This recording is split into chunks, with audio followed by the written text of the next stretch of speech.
आप सभी का बहुत बहुत स्वागत है दोस्तों मेरे चैनल धार्मिक जीवन में।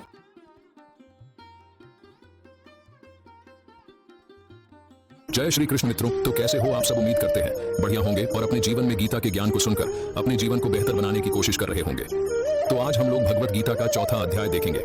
तो चलिए शुरू करते हैं।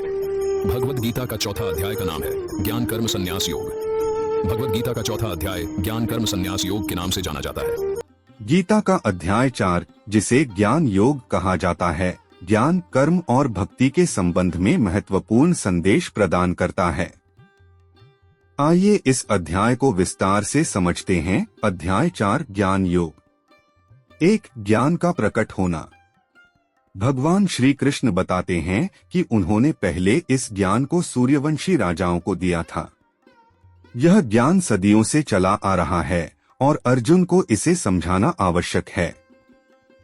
वह बताते हैं कि जब कभी धर्म की हानि होती है और अधर्म बढ़ता है, तब वे स्वयं को प्रकट करते हैं। 2 ज्ञान और कर्म। कृष्ण यह स्पष्ट करते हैं कि ज्ञान और कर्म के बीच एक गहरा संबंध है। जब हम अपने कर्तव्यों को सही तरीके से निभाते हैं, तब हम ज्ञान प्राप्त करते हैं। जो लोग कर्म को त्याग कर केवल ज्ञान की ओर बढ़ते हैं, वे सच्चे ज्ञानी नहीं हैं। 3 ज्ञान का स्वरूप। भगवान कहते हैं कि वे बिना किसी स्वार्थ के कर्म करते हैं। वे कर्मों में लिप्त रहते हुए भी अपने सच्चे स्वरूप को नहीं भूलते। जो लोग अपने कर्मों का फल भगवान को अर्पित करते हैं, वे मुक्त होते हैं। 4 भक्ति का महत्व। यहाँ कृष्ण बताते हैं कि भक्ति के साथ ज्ञान की प्राप्ति होती है। श्रद्धा और समर्पण से भक्त अपने मन और बुद्धि को भगवान में समर्पित कर देता है। 5 ज्ञान का फल। अंत में श्री कृष्ण यह कहते हैं कि जो व्यक्ति इस ज्ञान को समझता है, वह सभी भयों और संदेहों को पार कर लेता है। ज्ञान के द्वारा वह मोक्ष की ओर अग्रसर होता है। निष्कर्ष, गीता का यह अध्याय ज्ञान, कर्म और भक्ति का अनूठा समन्वय प्रस्तुत करता है।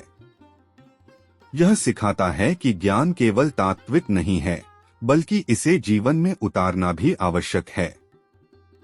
आत्मा के सच्चे स्वरूप को समझकर और भगवान में आस्था रखकर हम अपने जीवन को सार्थक बना सकते हैं।